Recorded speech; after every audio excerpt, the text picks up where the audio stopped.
ہزاروں سال نرگس اپنی بے نوری پہ روتی ہے، بڑی مشکل سے ہوتا ہے چمن میں دیدور پیدا۔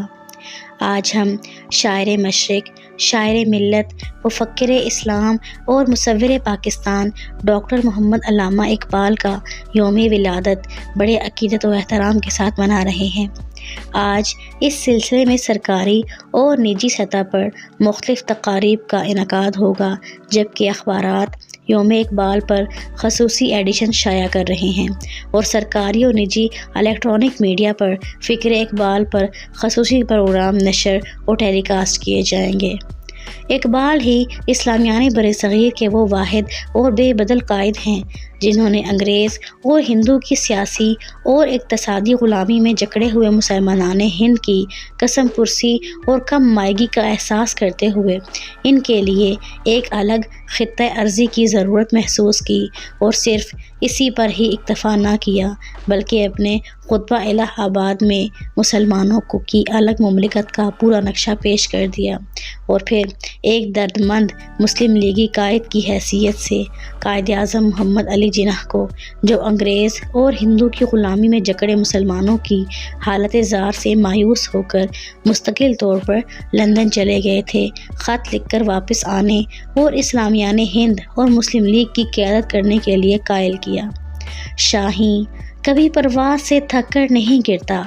شاہیں کبھی پرواز سے تھک کر نہیں گرتا، پردم ہے اگر تو نہیں خطرہ افتاد، پردم ہے اگر تو نہیں خطرہ افتاد۔ اقبال متحدہ ہندوستان کے وہ فکری رہنما تھے جنہوں نے مسلمانوں کے دور زوال میں جنم لیا، مگر انحطاط و پستی کی نوحہ گری کرنے کی بجائے نسلی، لسانی، فرقہ وارانہ اور علاقائی گروہوں میں بٹی پست حوصلہ اور منتشر الخیال قوم کو خودی شناسی، وحدت فکر و عمل اور انقلاب و اجتہاد کا درس دیا۔ انہوں نے اس مقصد کے لیے شاعری اور نثر دونوں اصناف سخن کا سہارا لیا اور جدید و قدیم علمی سرچشموں سے فیضیاب ہونے کے باعث ہر نسل، ہر مکتبہ فکر اور ہر سماجی طبقے کو یکساں متاثر کیا۔ انہوں نے زوال آشنا اسلامیان برصغیر کو یہ فکری پیغام پہنچایا کہ اگر وہ ایک پلیٹ فارم پر ایک قیادت کے جھنڈے کے نیچے اکٹھے نہ ہوئے اور آگے نہ بڑھے اور فرقوں، گروہوں اور طبقوں میں بٹے رہے تو اپنے الگ وجود، تشخص اور شناخت سے محروم ہو جائیں گے۔ اقبال نے اسلامیان برصغیر کو عظمت رفتہ کے حصول کی راہ سجائی اور پھر ان میں دو قومی نظریہ کی بنیاد پر الگ وطن کی لگن پیدا کی، جبکہ انہوں نے اس منزل کے حصول کے لیے محمد علی جناح کی شکل میں ایک عظیم قائد کی اسلامیان برصغیر کو قیادت بھی فراہم کی۔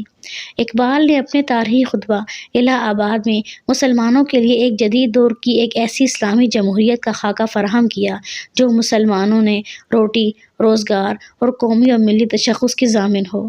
قائد اعظم نے اقبال کی اسی فکری تصور کو نشان منزل بنایا اور برصغیر کے مسلمانوں کو انگریز ہی نہیں بدمعاش ہندو کی غلامی سے بھی نجات دلا کر ان کے لیے ایک الگ مملکت کے حصول کا کارنامہ سر انجام دے دیا۔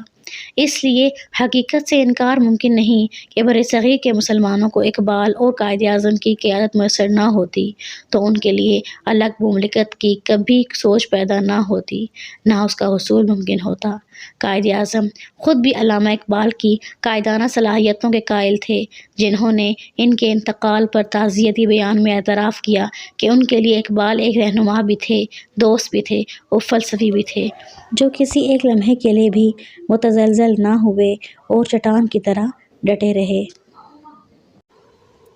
نگاہ بلند، سخن دل نواز، جاں پرسوز، نگاہ بلند، سخن دل نواز، جاں پرسوز، یہی ہے رخت صفر میر کارواں کے لیے۔